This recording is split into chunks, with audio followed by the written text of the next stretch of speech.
Alright, lads, so the end of month banner has officially been announced. Let's check it out. On your screen right now are those that got the prediction right in our most recent video. My guess is that it's going to be a Valentine themed banner, maybe a new type of theme banner. Last year we had Mana Summons. The year prior we had Lunar New Year. I'm be kind of curious if they come up with something new or they're going to go with the traditional Valentine's, Machine Society, Cacao Society. Let's find out. So we have right here a Valentine's Zenith summon. So we're going back to the traditional Valentine summons, Valentine's outfits. Is it going to be remakes? Are they going to be new characters? I'm expecting a Yoruichi. Let's find out. Whoa. Whoa. Damn. I mean, I didn't get any of the prediction right here. But I'm for it. I'm for it. I did say in our recent video that I want to see the traditional Valentine characters. And in this case, we've got a Riruka, Momo, and also Mashiro. Pretty good character choicing. To be fair, I'm kind of surprised Momo's already gotten a new season, or she just had one like less than 3 months ago. Riruka, I'm not entirely surprised about, but Mashiro's a nice pick. It's been a minute since we've seen Valentine's characters, so I'm kind of excited to see what these characters are going to bring. Looking at their attributes though, Riruka is a heart character, Momo is a mind character, and then Mashiro is a power character. Now, I'm fully expecting Mashiro here to be the power super Link's farmer that I know a lot of us are desperately wanting. So let's check out the character skills. What exactly are they going to bring into our accounts? Let's find out. Also, a reminder, the banner itself is also dropping a tad bit early, coming on the 29th, so keep that in mind. Alright then, so first up we have Riruka. A ranged strong attack character. All of her attacks can inflict drain. Kind of funny we're seeing the exact same thing as, you know, the swimsuit Riruka. Apparently drain is her thing now. She appears to have the new defeat bonus that Yu has. In this case, after 25 kills, you get 20% more damage at full stamina. Makes sense. It goes with her, you know, drain effects here. And then after 50 enemies defeated, she then gets a team party buff, strong attack damage plus 20%.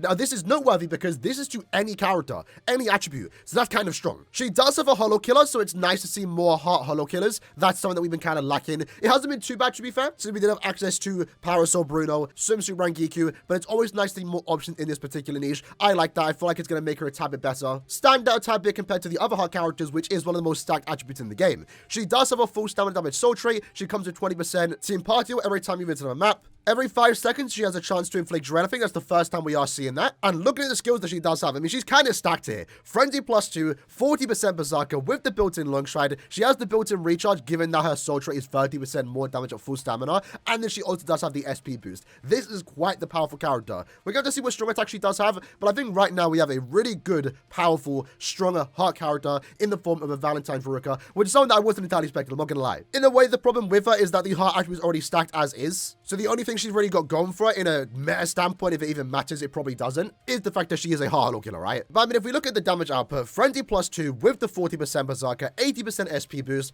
you also have 30% more damage at full stamina. When you get 10 kills, you get 20% Berserker, then 20% more damage at full stamina, and then again, the 20% strong attack damage buff, which you do give to your entire team. I really like that. One thing to actually know about this character is that she has a really good support in the form of the most recent mid-month Cougar that we had a few months back, where he basically bursts her strong attack damage and also 40% more damage to any enemy afflicted with an ailment. It's one of the best supports in the game. It's what makes, you know, Swimsuit Jushiro, Akon, for example, a really good character. So, you know, don't count this character out just yet. We haven't seen the strong attacks that she does have. We'll find out later when we have to gameplay. But I mean, she has a great damage output. Definitely not bad by any means. It's really high, actually. It's another enemies defeated bonus character. Like to see more of that. She's going to be fast, given the fact that she has long stride. But most importantly, she's going to pair well, really well with Kugo. So you can get some really high damage output with this character. Even if there's other characters in the attribute that do significantly more damage. With that buff from Kugo, she might actually be able to be one of the highest damage dealers in the heart attribute. So looking promising right now, I will say. Next up, we have Mashiro, in this case a melee strong attack character, new soul traits, super technique, links of potion +5. We're getting that in 2024. Wow. Human killer, that's kind of good right now because we currently have the human IT. Does she have and the +5? Okay, so she's not the traditional links of farmer that I was expecting to a certain way. I was expecting it to be a super links of farmer, but more so to the likes of, you know, Swimsuit Rangiku, Tenta, for example. In her case, she still wants to inflict dazzlement, but lucky for her, she can inflict paralysis on every single attack. She has an increased chance to inflict paralysis with 80% more damage to the enemies that you do inflict with paralysis. So that's really strong. She has the built-in recharge, of course, because she does offer this really powerful and good soul trait. This is going to be really good to have. It basically means you can turn any character, any power character, into a links of farmer, a super links of farmer. Or at the same time, again, it makes super links of farming easier now because now you can get +10. In my case, I've already farmed all this technique super links of potions I can get, so I don't really need this character. But if I was altering with 8th anniversary Ichigo, I would definitely throw in this character as a link just to make me get extra pots. As of right now, again, depending on the strong attacks that she does have, she is looking like a really good Super Lynx with Farmer. But even if she's hypothetically bad and you don't actually want to use her, you can just end up using this soul trait on a better power character, someone that you're more accustomed to playing with, or you can just double down on a already existing Super Lynx with Farmer. Not that there's many good ones out there already, but let's say you want to use it on Nelliel, for example. Now you can get plus 10. So, yeah, obviously, this character already valuable just from the soul trait alone, but also should hopefully just be a really good Super Lynx or Farmer, especially for this current month since she does have Human Killer. And then lastly, we have Momo, a range strong attack character. Unfortunately, SA2 is a boost, so we're going to have the problem here where she's a range character with a melee SA2. Kind of unfortunate, but she potentially looks to be more designed for Guild Quest. Is that the case? Not entirely. At the same time, kind of is. She definitely is actually. Wow, okay. This is weird. But she's also doubling down as a really good heart droplet farmer if you actually need that. And by quite a bit, to be fair. So in her case, a Mind Serpent Killer. Soul Trait's heart droplet drop rate by 30%. In terms of strong attack damage output, it's Frenzy plus 1, 60% Berserker with the boost SA2 and the booster skill. That's going to be, of course, valuable for guild quests. And then she does 100% more damage to enemies not affected by an ailment. Has the built-in recharge. Is easy to stay alive when you're going against Serpents since you can dodge their attacks 50% of the time. You're increasing the heart droplet by 20%, you're immune to every statusman, and you also do guarantee 10 heart droplets. That's really good. My thing is, though, is like, it's a weird one because she's designed, she kind of wants to be used in Guild Quest to a certain extent, given her boost SA2, all status immunity with the booster skill, but she also is a farmer, but then she has 100% more damage to enemies not afflicted by the ailment, which is something the last Momo had, by the way, which is more traditionally used in IT, but then you don't really want to use it in IT, so it's very weird. I'm not gonna lie. I mean, at the very least, though, for epic raid content, if you want to farm droplets, you can do that. She can be really good for next month farming if you want to just get a guaranteed amount, crap ton of heart droplets, which I think is actually quite novel. I like farming droplets. I needed to max my characters. Characters like this definitely do help me out. The actual banner itself, though, is actually pretty decent. It does feature past White Day Valentine's characters. You have a Super Linkso character, which, you know, potentially will pair well with the Mashiro Link. You have Sun Linkso Potion Link. Two good Cacao Sighted characters, one being a Super Linkso farmer, one being a good character in Guild Quest. And then you have another good character in Guild Quest in the form of White Day Aizen. And then Toshiro, kind of just a droplet farmer, but then Momo exists in the same banner and does what he does and better. Alright then, so let's check out the character gameplay since we are here, right? Again, I'm actually really liking the character choice here. And I'm glad that we've gone back to the traditional, you know, Valentine's themed characters. Some have been asking for a while. I just realized, is this Momo a remake? Is she? I can't remember. It's a tad bit different to a past character.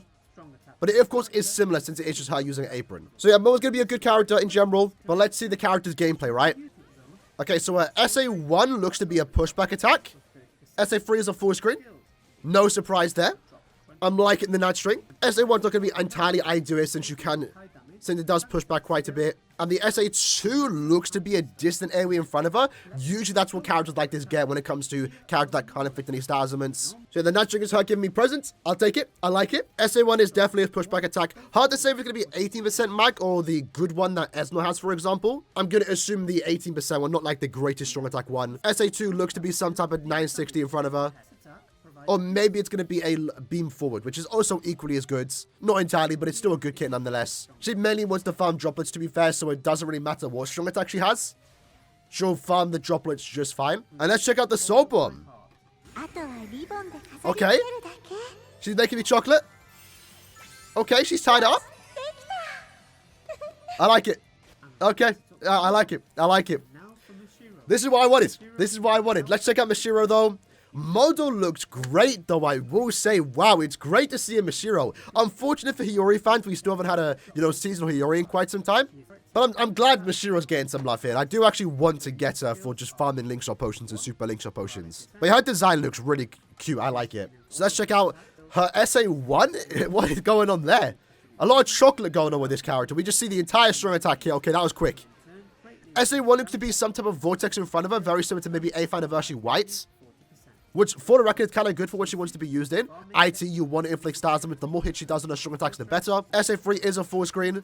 Yeah, and her strong attack damage buff, or the damage that she can inflict to characters with stars, it can be good for any power character, like 8th Anniversary Ichigo, 1000 Year Blood Yamamoto. Night String is okay. SA1 is definitely like some type of vacuum vortex in front of her.